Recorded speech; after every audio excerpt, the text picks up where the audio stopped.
Okay, you're creative and you can direct stuff. You should definitely be a creative director.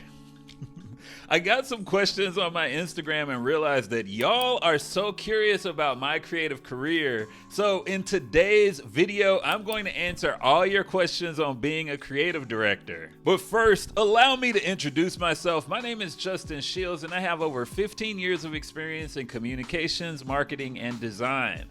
For the past 6 years, I've been a creative director at primarily digital marketing agencies. I really can't believe it's been 6 years. That's wild. All right, now do me a favor and like, follow, and share. So, first question, what does a creative director do? Primarily, a creative director is responsible for developing the creative vision for a project based on the client goals and the budget.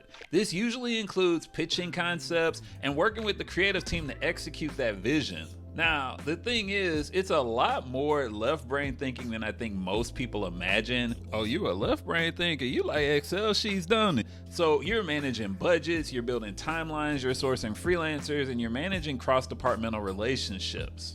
Then there's reviewing the work of your team, investing in their growth, and creating a great place for people to work. Question 2, what skills do you need to be a good creative director? Now, there are a lot of differing needs based on the internal and external function of the job. So, externally, you're working with clients in a service-based role, so you need to be a good public speaker so you can clearly present concepts to clients in a way that convinces them to buy. You have to be quick on your feet because you will get any number of questions from a variety of different perspectives and directions. I am not quick on my feet naturally. So I be prepping, I prepare. And you need to be confident and willing to push back when necessary. There's a little bit of a balancing act because while you should be an expert in your field, your client should also be an expert in their specific business or industry. I'm feeling saucy today, so I'm holding the microphone. What do you think? Internally, you have to have core creative skills necessary for your company and the work you do. This can vary, of course, but in working for digital marketing agencies, I need a deep understanding of copywriting, design, short form and long form content creation, best practices for Google and social ads, UI and UX design for landing pages, and then you need the interpersonal skills to make the relationships work at the company. For example, you have your core creative team, your immediate bosses you have to impress, and then you have your team members you're managing. You're trying to help them make the best work possible and set them up for success to get the career growth that they want to be successful. But then you're also working with other teams and department heads. In my experience, I worked with some incredible account executives, project managers, strategists, paid media managers, digital experience designers, and there's a lot of give and take because you're negotiating timelines and just trying to work together. So, what was my path to becoming a creative director? We'll start with the professional path and then we'll talk through the side hustles. I started as a web designer at a small agency. It was teeny tiny, like 5 employees. And so I did account management as well as building sites and doing some graphic design. Then I worked at a larger agency as a graphic designer exclusively. And this was more a traditional regional agency with about 200 employees. So I had the opportunity to work on TV commercials and branding projects and a whole bunch of print design. I ended up taking a sharp left turn and actually getting my master's in arts administration because I wanted to work at an art gallery. It didn't work out. And so I spent 3 years as a communications manager at an arts high school. The value of going back to school for me was that I learned a lot about marketing and business, and it stoked my internal desire to start my own company. So I launched a design studio and did branding, web design, and marketing services. I ran that business for 3 years and it was integral for me learning how to manage freelancers and interns, and it developed my confidence as a leader and finally gave me that capacity to use the term creative director. My next job from there was working for a digital marketing agency that did social media management with about 20 employees, and this was my opportunity to really learn how to be an empathetic leader. I cultivated the skill of investing in my team and their growth and learned how to navigate just about any creative problem that popped up. From there, I moved to Austin and worked for a digital marketing agency that had been recently acquired by a larger consulting firm. There were hundreds of employees globally, but probably about 100 people in our direct office. And at this agency, I learned how to host design thinking workshops and just vastly increased my capacity for meaningful presentation design and incredible storytelling. Worth noting, along the way, I had a variety of side hustles that helped me gain other professional experience. I almost always was doing some sort of web or graphic design freelancing for a variety of clients, and I created a local publication for millennials about the city of New Orleans. I ran that for 6 years and published 4 print issues and a few books. I co-founded a conference for creators and was responsible for curating the experience and speakers and doing the digital marketing to promote the event.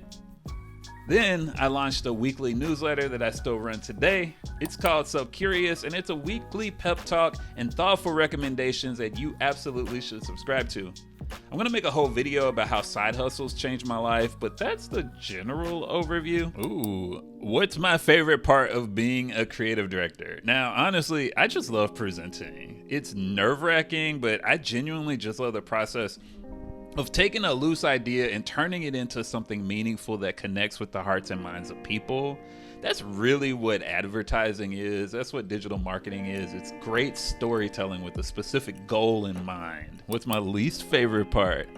Working at an ad agency is so hectic. You're usually managing 3 to 4 clients at any given moment, so your focus is always split between a lot of different priorities. Now, I love a little bit of chaos, but I also love the opportunity to deeply reflect and have time to process. It's a fast-paced environment where things are always changing, and sometimes you don't have quite enough time to slow down and think, which I actually love. What is it like being a black man in the agency world? Oh, okay, we're going there. Really? No.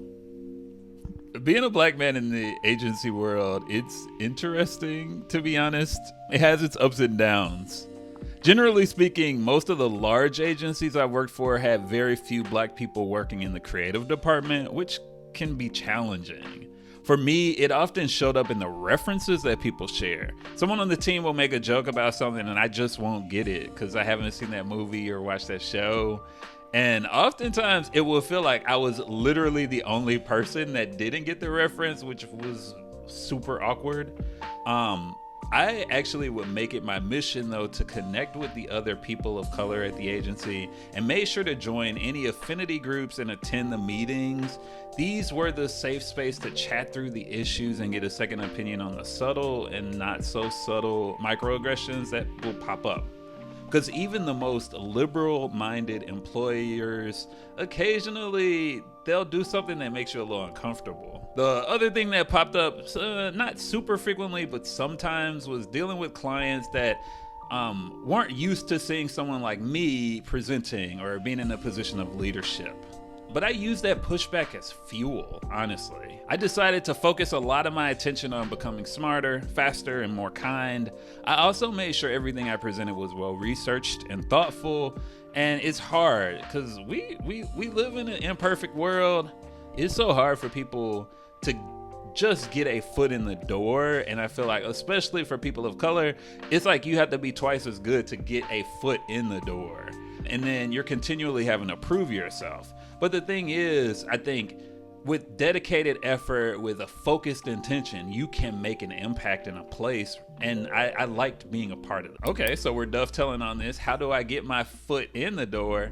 The best advice I have for someone that wants to become a creative director is to become an expert at either art direction or copywriting. And once you've mastered one, you need to refine your taste in the other so you can give great feedback to your team. So I came from a graphic design background and I focused a lot of attention on learning how to tell better stories. And specifically, I learned how to write incredible headlines.